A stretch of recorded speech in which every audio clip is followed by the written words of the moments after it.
Hi everyone. I wanted to make this video since the day this movie completed 3 years in 2018. Why I wanted to do it? Well, there are two reasons behind that. First, as an architect, I love the play of architecture elements in the movie. And second, as a designer, I just wanted to know how to design something which can create or attract so much of extreme reactions. Like there is a whole lot of people who love Tamasha and the other totally hates it. So yes, such kind of work is worthy of being taken as a case study. I watched the movie in 2015. Interestingly, I bunked my office that day.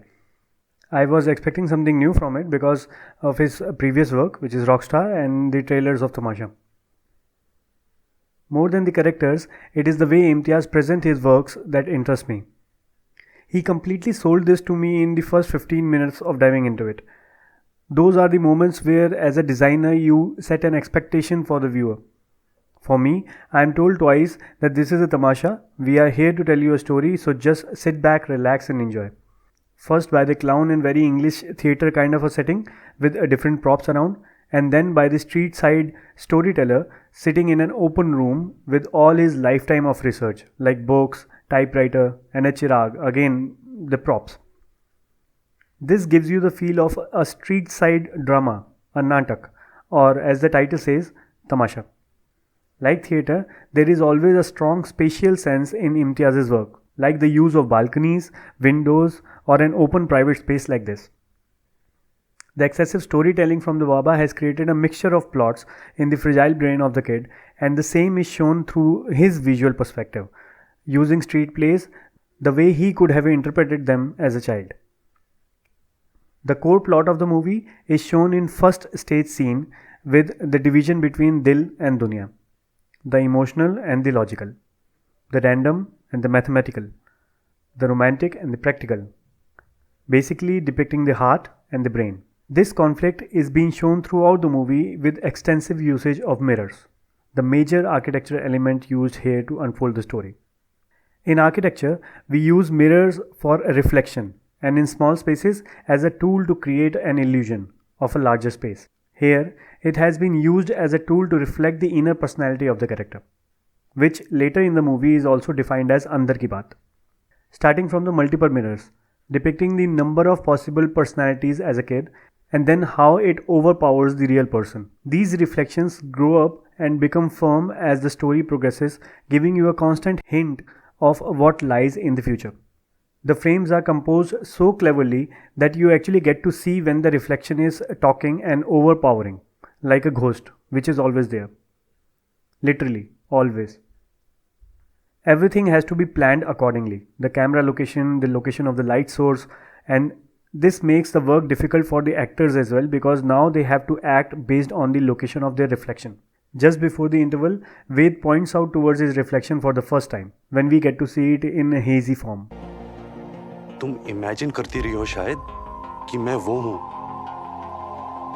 मैं ये हूं तारा जो तुम्हारे सामने खड़ा है, मैं सिर्फ ये हूं. This progression of reflection varies as per the plot.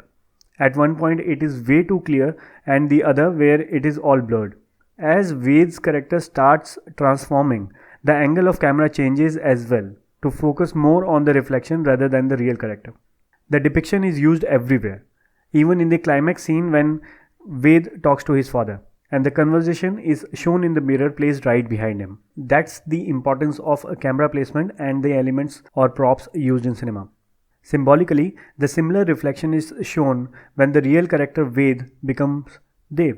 The character plays Don, which is another famous reference to the play of double role. I remember when I first saw Fight Club, I almost felt as if I was insane when I noticed tiny cut shot glimpses of Tyler Durden's character in between the frames even before he was introduced in the movie. Later, I understood David Fincher did that on purpose. Similar mild feelings were there to see Wade's reflection playing an important role in this movie. The office scene when Wade is fired also has a striking resemblance with Fight Club. By the way, what do you think? How many scenes in Tamasha had mirrors? Any guesses? Well, wait for the answer. Coming to camera angles, composition of frames, and symbolism, the use of tilted angle shots create uneasiness in mind even if you don't notice it. The placement shows how dominant or weak the character is. Similarly, the camera work and spatial setting is amazing while showcasing the movement of characters. I loved how confused Tara moves up and down on a spiral staircase. Shows how badly her mind is stuck in the situation, just like her physical movement is practically blocked in the space. In a normal staircase slide, you are either moving ahead or going back. Another element that is portrayed well is contrast. Symbols are used cleverly again. The trapped character of Ved is shown wearing sweaters most of the times, contrasting to the freely, loosely dressed Dev in Corsica. Use of the novel Catch 22 depicting the paradoxical condition from which the character cannot escape. Audio plays an important role in depicting the contrast as well. As the whole package, the experience of cinema comes alive when for the first time you hear the inner voice. Corsica में बात अलग थी है ना। हमने वादा किया था कि हम झूठ बोलेंगे, पर यहाँ तो तुम कह सकती थी ना। क्या? जो सच है। असल बात है वो तुम बता सकती थी ना। Oh, I still get goosebumps when I see this scene. The very famous Agar Tum Saath Ho, having two different pitches for the male voice, sung by Arijit, is another masterstroke by Rahman Saab. As the plot moves ahead, one can notice contrast in tiny details as well, in the behavioral pattern of the character. This is made prominent by the use of repetition. Without repetition, you cannot show that a change is happening. You follow the rhythm and then you break it to make the change look prominent. Apart from the obvious things, I loved how his character punches the ID card upside down when it is being completely taken over by the inner self. Storytelling would be incomplete if we don't talk about the characters. Notice the metaphors here. The names, Ved, Indian text, source of all the knowledge, it is there but yet to be deciphered and understood by the people. Tara, a star, a pole star in this context, which is used for navigation or to figure out the right direction. It would be injustice if you look at Imtiaz's love stories as the typical Bollywood romance. They are not. They are symbolic, based on the folk tales, just like the various folk tales he mentioned in the beginning of this movie.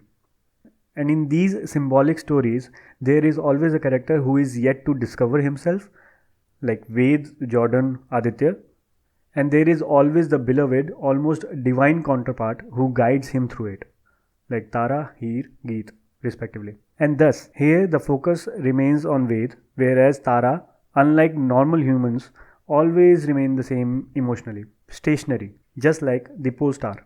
After all these symbols, he puts the icing on the cake in the last scene where Ved meets Tara in the company setup named Oracle. In Greek mythology, an oracle is the gateway to know the will of gods, a person who does prophetic or divine predictions for the future. That's how you tell a story.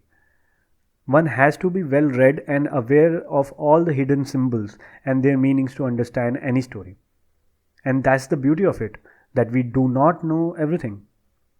For example, with his latest release, I noticed Imtiaz's obsession with Pink Floyd. The movie didn't work with the audience, but as a storyteller, his symbols were right on point. Cafe called Mazi, which literally means the past. The characters keep visiting the past for help and guidance. Then Imtiaz's usage of graphics and graffiti. No wonder he is a rebel. He likes to be a rule breaker and he can do that freely in his work. He is the storyteller. Just like Piyush Mishra's character, he can mix up with the stories or play with the time and comfortably do away with it, saying, तो क्या तकलीफ है? Problem क्या है? अरे कहानी कहानी होती है और वही कहानी हर जगह चलती है, हर वक्त. If you haven't, watch his short film The Other Way. You will get what I'm saying. That's what I learned from him in this movie as a designer. You should know how to create and tell a story. Usage of contrast and reflection in design. How symbols can help you convey your ideas. Read a lot. Know all the stories around you. And be a rebel. And stick to what you love to do. Time for the answer. So yes, almost there are 36 scenes in which a mirror or a glass is used for the reflection to tell the story. We watch films for entertainment, I know, but the whole experience could be better if we just dive into the details a bit more. I hope you like the video. For more of such videos on decoding of architecture in cinema, subscribe to this channel, like the video and share it with your friends. Thank you so much.